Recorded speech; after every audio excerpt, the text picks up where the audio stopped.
वसीम खाली घे. उमेदवारी अर्ज आज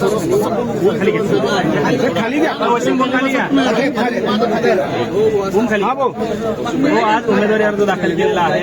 खरं तर विशेष असा आहे की सत्ताधाऱ्यांसोबत विरोधकातले देखील काही आमदार जे आहेत ते आपल्या सोबत आहेत.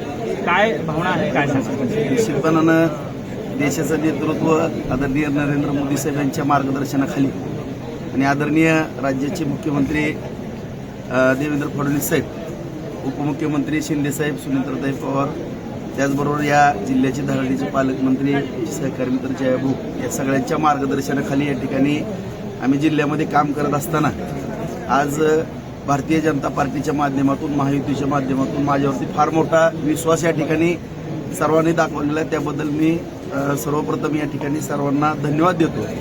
आणि आज आपण जे बोलला की महायुतीतले तर सर्वजण बरोबर आहेत, परंतु सर्व पक्षाची मंडळी या ठिकाणी बरोबर आहे. माझ्या राजकीय गेल्या 30 वर्षाच्या जीवनामध्ये काम करत असताना सर्व जिल्ह्यामधील सर्वांबरोबर सलोख्याचे संबंध ठेवून या ठिकाणी जे काम केलेलं आहे, त्यामुळं माझ्या माहितीप्रमाणे बहुतांश सर्व मंडळी या ठिकाणी समर्थन देताना दिसते.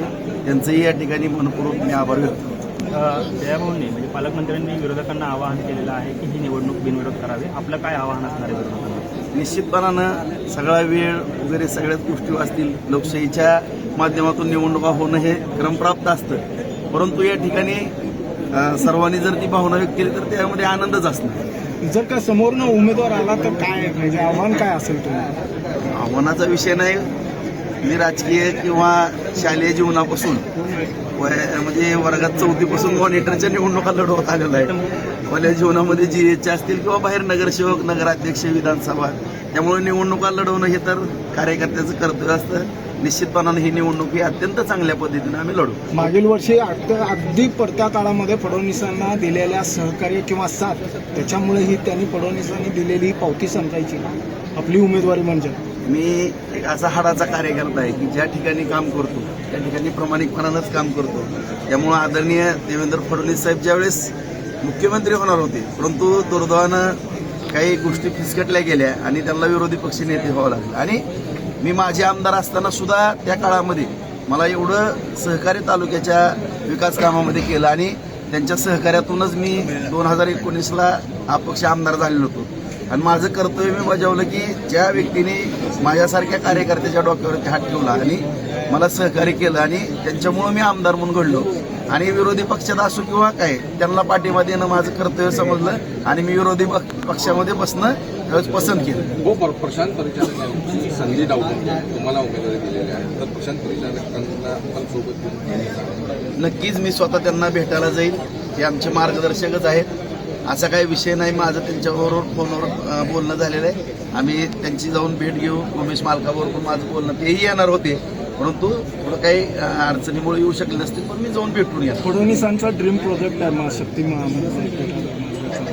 तो मार्ग असं राजू शेट्टी म्हणतात की त्याच्यामध्ये खूप मोठा भ्रष्टाचार आहे आणि ते लोक झाले. नेमकं काय ह्याच्यावर आता काय तुम्ही फोकस? विषय असा आहे की व्यक्ती शेतकरी म्हणून पण, एक उद्योजक म्हणून पण, सामाजिक कार्यकर्ता म्हणून पण आदरणीय शेट्टी साहेबांना पण नम्रपणे सांगू इच्छितो की आपण ज्या डेव्हलपमेंट आहेत, मग रस्ते असतील, रेल्वे असतील किंवा विमान वाहतुकीचा विषय, आपण सगळेजण पाहतो की आज सोलापूरला विमान वाहतूक चालू करा म्हणून सगळ्यांची मागणी होती. आज चांगले सुरळीतपणानं चालू झालेले आहे. आज रस्ते जर दळणवळणाची साधनं जर मजबूत झाली तरच अर्थकारण वाढणार आहे आणि ह्या रस्त्यावरून जास्तीत जास्त शेतकऱ्यांचाच माल त्या ठिकाणी वाहतूक होणार आहे. जे आपण कृषीप्रधान देश आहे, ही दळणवळणाची साधनं जी आपण ही करतो, आता आपली जर उशिरा गाड्या भाजीपाल्याच्या, दुधाच्या पोचू लागल्या तर ते पण चुकीचं ठरणार आहे. त्यामुळं या ठिकाणी हे मार्ग होणं गरजेचं आहे, परंतु कुठल्याही शेतकऱ्यावरती अन्याय होणार नाही. ज्या ठिकाणी अडचण येईल त्या ठिकाणी सरकार आदरणीय देवेंद्र फडणवीस साहेब आहेत त्यांच्या पाठीमागे भ्रष्टाचार खूप होतोय असं त्यांचा आरोप आहे. कसं एक विरोधी पक्षात असल्यानंतर ह्या गोष्टी बोलतच असतात, परंतु कुठं झाला, काय झाला, जरा कागदावरती जर दाखवलं तर योग्य वाटेल. काय आव्हान कराल तुमच्या मतदारांना तुम्ही?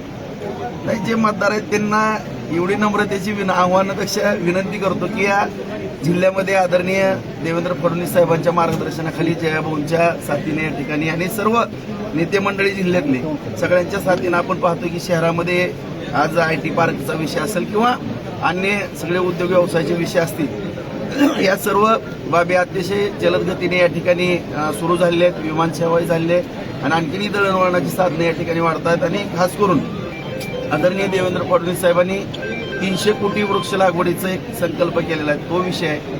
त्याचबरोबर कृष्णेचं पाणी आज उजनीच्या धरणामध्ये 50 TMC पाणी त्या ठिकाणी येतं, तिथून ते पाणी 25 TMC मराठवाड्याला जाणार आहे. आणि या सर्व गोष्टी या ठिकाणी करत असताना आणि खास करून मी साहेबांना एक विनंती केली होती की 2006 ते 2007च्या कालावधीमध्ये उजनी धरणातलं गाळ काढा. आणि मी नाही, असंख्य नेते मंडळी मामा असतील, सर आहेत, तर सगळे जेवढेही या जिल्ह्यातले आजी माजी आमदार प्रत्येकाची भावना होती की जर तो गाळ काढला तर 20-25 TMC पाणी वाढेल. तेही साहेबांनी आज अंतिम टप्प्यामध्ये आलेला आहे, तोही गाळ निघाला. अशा पद्धतीनं पाण्याची उपलब्धता वाढणार आहे, दळणवळण या ठिकाणी चांगल्या पद्धतीने होणार आहे, विमानसेवा होते, IT पार्क होते.